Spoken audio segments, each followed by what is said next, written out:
Different's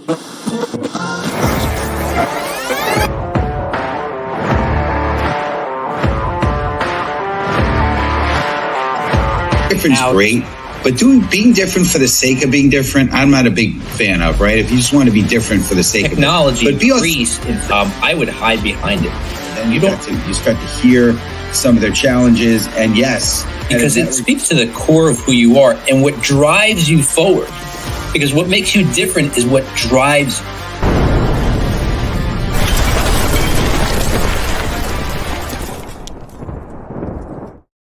All right. Hello, everybody, and welcome to the Master Connector Show.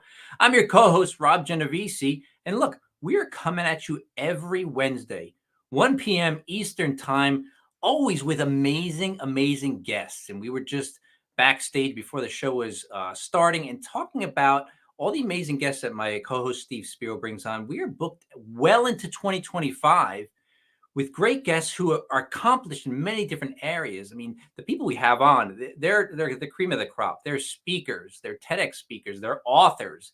They're well accomplished, and they're here to teach you, according to their expertise and experience, how you can level up in what you do. And most importantly, so we can connect with one another, because that's what we're all about here on the Master Connector Show. If you want to see more of what's happening in the future, go to masterconnector.show. That's the URL. That's our website where you can see what's coming up. We've got, like I said, guest after guest after guest every single week. Only the best bring to you. And, we also offer sponsorships for the show. And today's show is sponsored by our buddy, Russ Hedge. Russ Hedge, he is going to help you transform your business. He's going to help you connect to new customers, because this is what he does. He's a great friend of the show, and he sponsors episodes.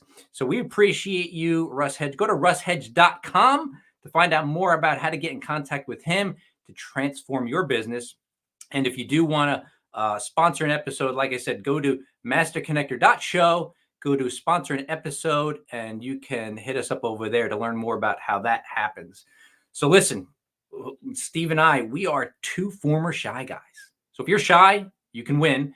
We are two introverts. If you're introverted, you can win. We come a long way in our journey and a long way to go. But our paths started out about 26 years ago when Steve and I, we were mentored by some of the same mentors and coaches, learning about business. Steve already had a successful ad agency. He was already very successful in the martial arts. I was hoping to be successful at something someday, so he had a leg up on me. But, we came together and we always had a good chemistry together. Our paths diverged over time, but here it is 26 years later. We came together a few years ago through networking, right? Because we want you to be networking, meeting new people. And we discovered, hey, let's do this together. So here we are today, and help me bring him to the stage, the Master Connector, Mr. Steve Spiro. What's up, Steve? What's Rob G? How you doing, sir? Great to see you. It's amazing. 26 years. You're right. I mean, just unbelievable. And I look back and who we were then and what we're becoming today, and it's just incredible. So so blessed to have you as a partner and co-host with me as we bless many people today and speak about that a lot on every show, but in particular, it's going to really be the focus of today. But what's going on, friends? Steve Spiro, the Master Connector, coming at you live and direct. Listen, if you're on the show here, we want to hear from you. We want to know what city, state, country you're from. We want to know what you do. I mean, this is the Master Connector Show, so it's all about connection. So if you're on, let us know. Make sure you're in the comments. We believe you could be on here and connect with each other, right? Don't just get on here just to show face, but make connection, right? That's what it's all about. So want to hear from you. We're also going to ask for your participation. We believe in LinkedIn participants, not LinkedIn lurkers. So make sure you're in the comments and participate with us as well. But here's a major question today, right? Why help others? Well, personally, it's a question I love addressing when I speak on stage, because it strikes at the heart of what makes and what it really means to truly connect, right? Again, Master Connector Show, right? I'm the Master Connector, they say, right? But helping others isn't just about the immediate impact you make in their lives. It's about how that kind of kindness can ripple back to you in both the near and the long term, right? I wrote a post today and was talking about how the ability of you can just help one person. And one of the folks in my network, talked about the starfish story, right? And he talked about how there's a young boy. There's the story as it goes. Young boy walking on the beach, and actually, he's an old man walking on the beach, and he sees a young boy at distance throwing stuff into the water. And as he approaches, he's wondering what's this kid doing. And as he approaches, he notices thousands of starfish on the had washed up on the shore or whatever. And he goes to the young boy, and he's like, what are you doing, boy? With his skeptical attitude, kind of sour puss on his face. And the young boy is like, well, just throwing the starfish back. And he's like, well, what possible difference is 1,000 of these suckers, tens of thousands? What difference are you going to make? And the young boy, in his innocence, bends over, picks up a starfish, throws it back in the water. He said, I made a difference for that one. And, like what is one life worth, right? And if you could touch the life of one person, what's that ripple effect? So, people often face obstacles they can't clear on their own. And by stepping in to assist, you become a catalyst for their breakthrough. And, when you help someone overcome a challenge, you're building a bridge of trust and creating lasting connection. In doing so, you also planting seeds for future opportunities that may benefit you down the line. I don't know about benefit down the line. It definitely has happened to me, but just by planting good seeds, you get a reward back. You get, you sow good, you're going to get back good. And, I believe you get it pressed down, shaken together, overflowing, in major abundance. One of the greatest rewards in life is knowing that your actions had lifted others, whether personally or professionally. And the truth is, people don't remember us for our titles or accolades. They remember us for how we help them. Being there for others isn't just our moral duty. It's a long-term strategy for building meaningful relationships. Ultimately, the legacy we leave behind is defined by the ways we impacted others and helped others, on their journey. So if you're ready for my man, Mr. Rob G, to introduce our incredible guest, type in the comments, #let's go, and I'll turn it over. All right. Thanks, Steve. Boy, that story gave me chills. I've heard that story before, but when you just said it, Steve, it just gave me chills. That's wonderful. So listen, let's jump right to it, everybody. I hope you're tuning in. I hope you got your ears on. Put away your distractions because listen, Rich Salon is a human resources leader and career transition coach. His expertise and understanding of career transition comes from helping people with their careers, overlapping with his contributions in the HR world for over 25 years. Rich was named Hero of the Economy by CNN. He's authored 2 books, Career Trust and Unleashing Your Career. He holds multiple leadership roles within Rotary International and was awarded the Distinguished People of Action Award. Following his retirement, Rich will become a wish granter for adults diagnosed with terminal illness. Fantastic. Please welcome to the show, Rich Salon. What's up, Rich? Thank you, Rob, and thank you, Steve. And first and foremost, congratulations on the continued success of this program. The two of you are absolutely making an impact on the lives of others. So keep up the great work. Appreciate it, Rich. And so are you. I mean, that mission of what you have at the end as you retire is phenomenal, right? It's incredible. So it's all about helping others, and that's what we're going to talk about today. And so I want to jump right in here, Rich, with the first question. And so, community, type in #helping because we're participants here, so we want you in there. So the question, Rich, is why is helping others such a powerful way to create lasting connection? Yeah, one of the chapters in my first book I titled "Titles Are for Tombstones," because we don't think about death every day. However, what we put on our tombstone will be our title, what we did. But after people walk away from our tombstone, after we've left, people will remember us for what we did. What was our contribution? How did we make others better? How did we help people in a pinch? Look, each of us gets to, frankly, choose our attitude. We can choose to be optimistic. We can choose to be pessimistic. We can choose to be a saint, or we can choose to be a jerk. But the biggest decisions in life are helping ourselves and helping others. And look, I think it's naturally the easiest thing to do is focus on ourselves.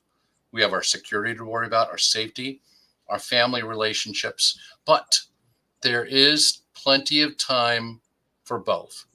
Helping yourself and helping others. They both need to coexist. That really will be your legacy in the long term. In the short term, it helps build your brand. It helps build credibility. It helps build trust. So spreading goodwill is absolutely underrated as a competency. Again, it does so much. It does so much for you. So wait, hold on, Rich, because so here's what I've heard. I've heard plenty of people saying, again, Steve and I are big networkers, and I've run into people who are like, I'm not really interested in helping people. I'm busy trying to help myself. I have to provide for my family, which, on the surface sounds selfish, but if they're looking to provide for their family, why or how could they focus on helping others? Why don't they get that connection that helping others helps them? It's just not an immediate instinct. However, to your point, you are absolutely right. Helping others will help yourself. I remember there's a time, January 16th, 2009, the shot heard around the world. Circuit City is liquidating after 59 years. By the way, that was my employer. I was in the HR organization. A couple of days later, the company asked me if I'd kickstart the job search for the 34,000 people nationwide as part of my closing responsibilities. I said, that's great. And I was given the opportunity, or I took the opportunity, to tell every corporation in America that your responsibility to your employees does not end the day you announce liquidation. I did some innovative things, some creative things nobody ever tried before.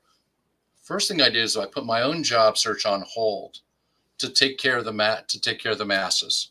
So people remember what I did, but more importantly, they remember the sacrifices that I made. And by the way, as luck turned out, the Penske organization contacted me and they needed a regional HR person. And I politely told them, I can't talk to you right now. Sounds like a great job. I had heard of it, but I can't talk to you right now because I got to take care of 34,000 people. If that job is still available, in about 3 weeks, schedule a discussion. But right now, my focus is on the 34,000. So I did that. Fortunately, the Penske job was available. We started interviewing. It was going very, very, very well. The publicity, they caught wind of the publicity that I was getting for the work I was doing nationally.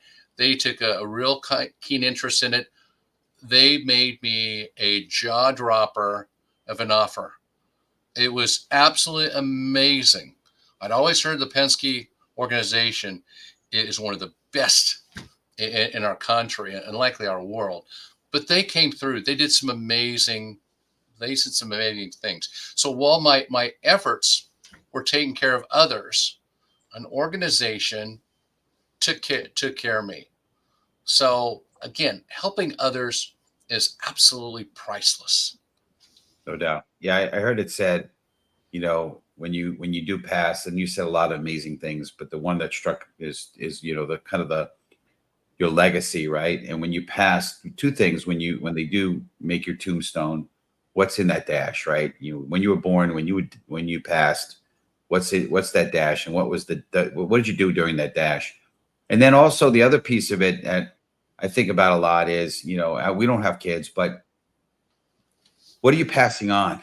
Are you passing on things or money, or are you passing on, your legacy and what you did and how did you impact people and the lasting impressions that you've had on people? To me, that's true legacy. And that's all about helping other people. But before we get further here, I want to just acknowledge I had to go onto my device because we get notified who's on here with us. So John Braden, I want to shout out. John is on with us here. And of course, Yolanda Chin. I'm seeing zeros, like nobody participating. But I'm like, how's that possible, right? Yolanda's on here. She says, let's go. And John's let's go as well. And it's great having you guys on here. I just wanted to take a minute to shout you guys out because we appreciate you guys being on here. And I know there's a bunch of others. Listen, if you're not in the comments, we don't know you're on here with us. You might be watching, but we don't know. So get in there and participate with us. But anyway, good stuff.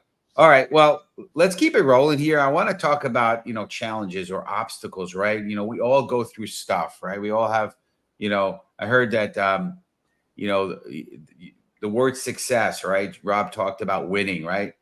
Success. The first 3 letters of success is suck. You got to go through the suck before you get to success, right? So we want to talk about obstacles. So community, type in hashtag obstacles. But here's the question, right? How can helping someone clear their obstacles also open doors for your own growth, for our own growth? Absolutely. So I was at the Home Depot, and my boss asked if somebody would be willing to overhaul the compensation program for the company's distribution center employees. And my hand went up immediately. It was a great challenge. I believe we needed to overhaul it. And the proposal that me and my comp analyst buddy had come up with was very, very different from anything the company had ever seen. And a lot of people told me that I was crazy. A lot of people told me I was putting my career on the line for proposing it. And so I socialized it to key individuals and helped them understand why I think this would help the organization, short term and long term. Again, I had critics as well. But when we finished the plan and proposed it to the regional directors, okay, they climbed on board. And then their boss, the vice president of distribution services, he gave the green light. We had to work it up the chain, including Carol Tomei, our CFO at the time, who was awesome, Dennis Donovan, head of HR, and Bob Nardelli, the CEO, chairman, and president, had to sign off on this proposal. The cost was an additional $500,000 that was not budgeted, and it was a very unique time in the company. And again, I had people saying, "Don't do it, don't do it. You're putting your career on the line." But I went for it, and we got it approved up the line. And I kept in touch with Home Depot people over the many years, and people said, "We remember you for a lot of things, Rich. You did a lot of great work, but getting that compensation plan over the finish line, rolling it out, it has been an absolute game changer." So I appreciated the compliments, but for what it did for me as a person, reaffirmed I need to continue to stick my neck out when it's the right thing, when it impacts others. In that case, making the job of the distribution center managers, assistant managers, and all the employees by giving them a more competitive compensation package, it made sense. So I literally helped thousands of people by sticking my neck out. There was a risk involved, but sometimes you gotta go for it. I mean, look, a lot of people wouldn't stick their neck out, right? Because they feel like if they stick it out, it's going to get chopped off. And so there's a fear there, right? But I think at a very basic level, all of us can offer value to other people. And we do live in this value economy where people don't buy until they feel like they've gotten enough value where it makes sense to buy. And so one thing that I learned while networking, Rich, was to expand on what you're talking about, when I was networking and I was unknown in the branding industry, I was not known as a brander yet. People didn't know who I was. But every time I got on a call with somebody, on a Zoom call, my whole goal was not to sell them. It was to get to know them and what they do. But I always left them with a lot of value, branding wise. Here's how I can help. Here's what I see. And I would give them something. And you know what it did? My name got passed around. People would go, and I wasn't in the room. People would be in these networking rooms, and they'd go, "Hey, have you met Rob Genovese yet? Yeah, you need to go have a face-to-face with him." So my name was getting passed around without me having to go, "Hey, would you meet with me? Hey, would you meet with me?" Which I had been through years before with no success. And when I got out with people, they were so eager to meet with me, and they had no idea who I was or what I did. But my reputation preceded me as a person who gave value, and I got business that way, and it was almost effortless. Absolutely. With the Home Depot, we were a large company, 350,000 team members. I was one of the regional HR managers, and that role that I played in getting the comp program across the finish line, it's just people now knew who I was. And then Circuit City, the explanation I used earlier about helping the 34,000 people. It's very, very sad. Circuit City went out 59 and a half years in business. But look, we didn't go out with a whimper. We went out with a bang, because the way we took care of our 34,000 team members after the liquidation announcement was something no other organization had ever done before. So it did create a bit of a bright spot, even though it was still a mind blower to know that Circuit City was out of business. So we left a good legacy. Yeah. Well, that's it. It's all about legacy. And I want to kind of touch on that a little bit. I know we chatted a little bit about legacy before, but your perspective, why do you think helping others is often the biggest legacy someone can leave behind? Yeah, it's a great question. You remember people for many years. I've worked with people when I was in my 20s and 30s, and I still remember things about them. And when I run into people, some people, I did something for them that 25 years ago. One time we had one of my managers, his son was accidentally shot and paralyzed from the waist down. His son was 16 years old. And I called in a favor. And this is literally about 25 years ago. And the favor I called in was to our NASCAR driver, Tony Stewart. And Tony gets about 200 requests a day for a phone call. And I say, this is a very, very unique situation. I know Tony's busy. Tony found time to call our manager and his son in the hospital a couple of days after the incident to cheer up he and his son. And this gentleman, our manager, stays in touch with me. And the first thing he does is remind me what a gracious effort that was. And it helped him and his son pull through. Again, what do you want to be remembered for? Look, for me, I'm proud that I've written 2 books and I've helped great companies, move the needle, and I've been able to move the mountains. And through the Rotary organization, we're doing some phenomenal work. I don't mind saying, but my legacy will be helping people diagnosed with a terminal illness, adults, not children, because Make-A-Wish takes care of the kids. I'll take care of the adults. Everybody deserves a dying wish. Yeah, so great. Yeah, what I love about what you're talking about, it's a long-term perspective. And we live in a world today, and you guys, we all have. Before I shaved the head, I had gray showing, so we all have some age on us. We have some skin in the game and in life, if you will. And we're in this instant gratification world right now, where everybody wants things now. And so I want to talk a little bit about long term as we start to kind of wind down the show here. But how can you help, or how can helping others now benefit you in both near and long term kind of ways? I'd love to hear the focus on the long term. Sure. Each of us are going to need help with things along the way, and nothing seems easy these days. Things are more technologically savvy. We have AI. It's a very interesting and challenging world we live in. There's things that each of us are going to need in the future, and that might be 6 months, might be 6 years, it might be 16 years. But the answer is not going to be found on the internet. The answer is not going to be found in a book. The answer and the help is going to come from people who lived a similar experience, people who are big picture, objective thinkers. When I go to build my foundation to help to be a wish granter, the first thing I'm going to do is talk to several highly knowledgeable and objective people. And I'm going to give them, if you were me, this is what I'm trying to do. I can go at it several different ways, but what do you think I should do? And the people I'm going to ask will be people that I've helped along the way. And a lot of them will be fellow Rotarians, Rotary Club members, because I give the shirt off my back within Rotary, and I'll use Rotarians as a terrific resource. So I will need people to do what I want to do, to leave my life's legacy, and so will you.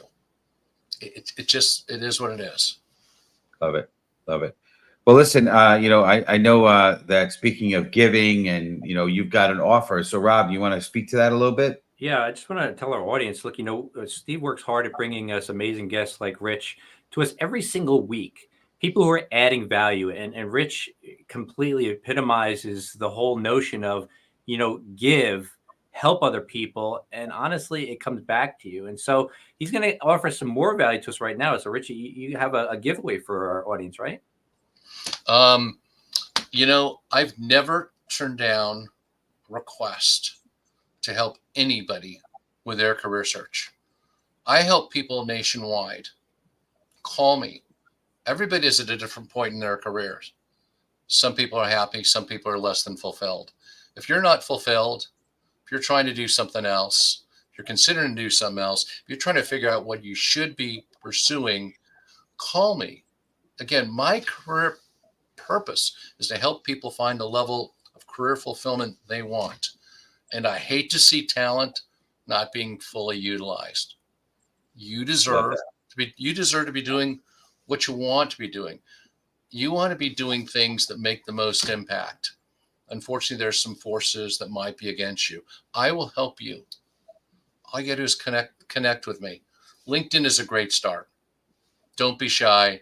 And I've never charged a fee in helping people with their career search. What's besides LinkedIn? Do you have any other ways in which you'd like our community to reach out to you? You mentioned call me. Does that mean you want to give out a number? Sure, absolutely. 804-385-1309, and it's on my LinkedIn profile. And my long-term nickname is Rich the HR Guy. Got that also at the Home Depot. You can also find me at richthehrguy.com. I guarantee if you type in Rich the HR Guy in Google or LinkedIn, I'll pop up. And I'm here to help. That's just who I am. Well, listen, we really, really appreciate you being on here, and you've definitely brought some incredible value, and your heart is showing that heart to give and serve. And so that's all about what we're about here on the show. So thank you again. We're going to have you jump into the green room if you want to hang out for us a couple minutes afterwards, but we're going to wrap up the show here. But again, Rich, incredible. Thank you so much, sir. Appreciate it. And thanks to both of you. You guys are doing awesome work and hosting this show every week. Thanks, Rich. Appreciate you. Thank you. Rob, will pass it to you, sir. Yeah, amazing. It's really good stuff. And look, I didn't start out as wanting to give. I was trying to get for myself. So I've discovered that what Rich is saying is absolutely 100% true. Every time I've given, I've gotten from somewhere else. So you don't always give. You don't always get where you give.